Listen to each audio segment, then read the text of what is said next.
Selamat pagi. Bagaimana kabar Anda hari ini ketika mengawali hari yang baru? Saya berharap kita semua memiliki semangat sukacita untuk beraktivitas kembali.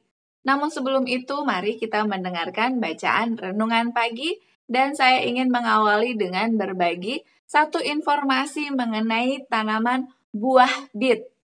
Di beberapa tempat harga buah bit ini mungkin cukup terjangkau, tapi di kota-kota tertentu harganya cukup tinggi.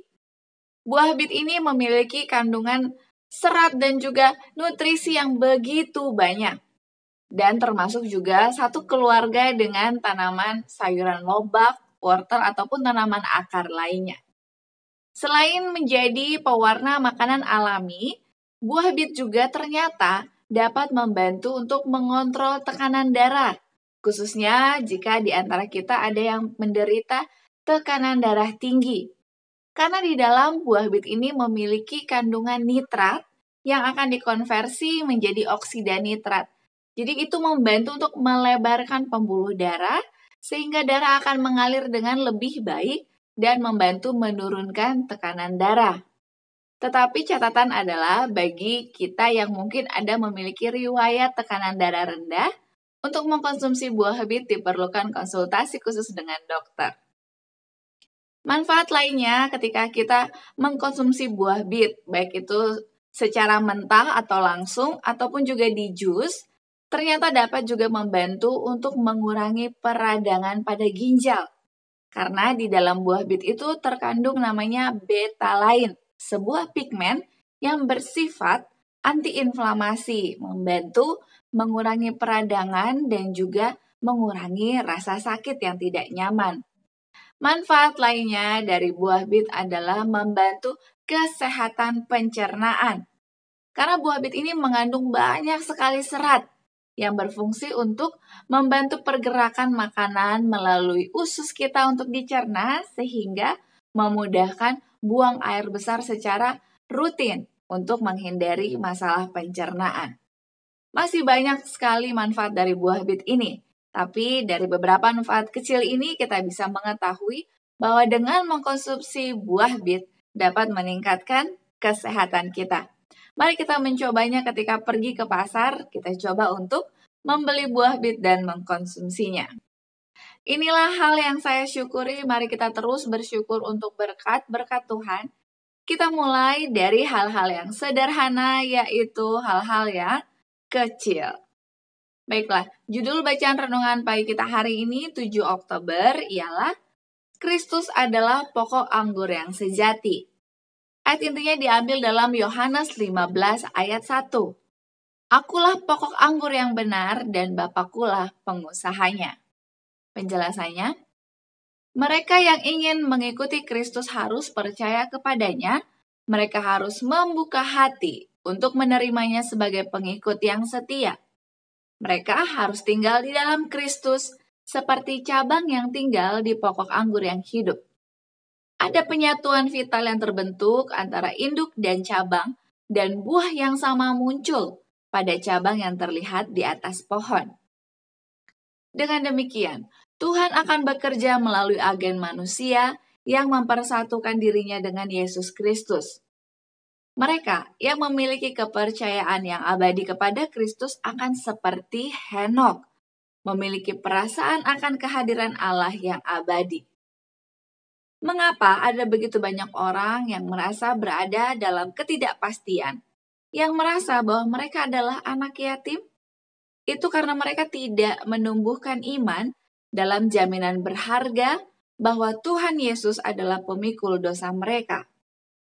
Atas nama mereka yang telah melanggar hukum, Yesus mengambil sifat manusia sebagai manusia dan menjadi seperti kita, agar kita bisa memiliki kedamaian dan jaminan abadi. Kita memiliki penasehat di surga, dan siapapun yang menerima dia sebagai juru selamat pribadinya tidak ditinggalkan sebagai seorang yatim piatu untuk menanggung kutuk dosanya sendiri. Kita harus setiap hari menumbuhkan iman, setiap hari merenungkan Dia yang telah mengatasi masalah kita, yang adalah imam besar yang berbelas kasihan dan setia. Sebab oleh karena ia sendiri telah menderita karena pencobaan, atau bukan dalam beberapa hal, tetapi dalam semua hal seperti kita, maka ia dapat menolong mereka yang dicobai. Sebab imam besar yang kita punya bukanlah imam besar yang tidak dapat turut merasakan kelemahan-kelemahan kita. Bahkan sekarang di surga, dia menderita kesengsaraan kita.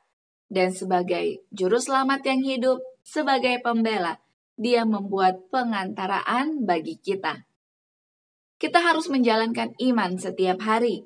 Dan bahwa iman hendaknya bertumbuh setiap ketika kita menyadari bahwa dia tidak hanya menebus kita, tetapi telah mengasihi kita dan membasuh kita dari dosa-dosa kita dengan darahnya sendiri, dan telah menjadikan kita raja dan imam bagi Allah dan Bapa. Aplikasinya bagi kita hari ini, mari kita menimbulkan iman yang lebih lagi, memiliki kepercayaan kepada Tuhan, bahwa kita tidak sendirian di dunia ini dalam melewati begitu banyak pencobaan. Kita harus percaya bahwa ada Yesus yang sangat mengasihi kita. Slogan kita awali hari ini dengan renungan pagi. Mari kita bersatu di dalam doa. Kita berdoa.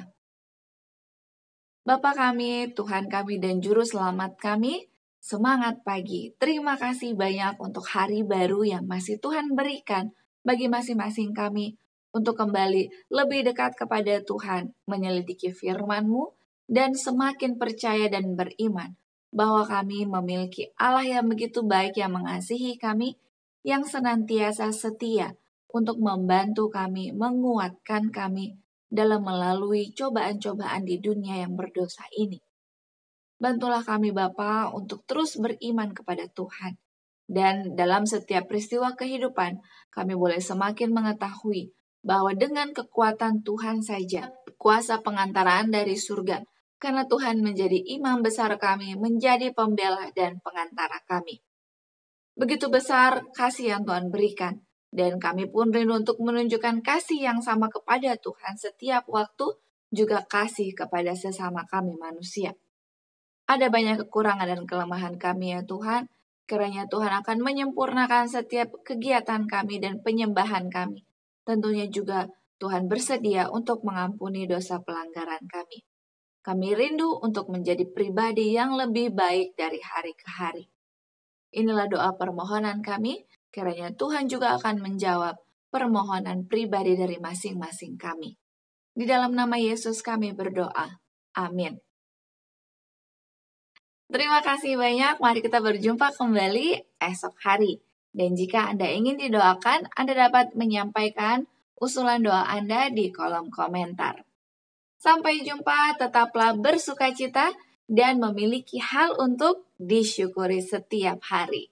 Tuhan memberkati. Amin.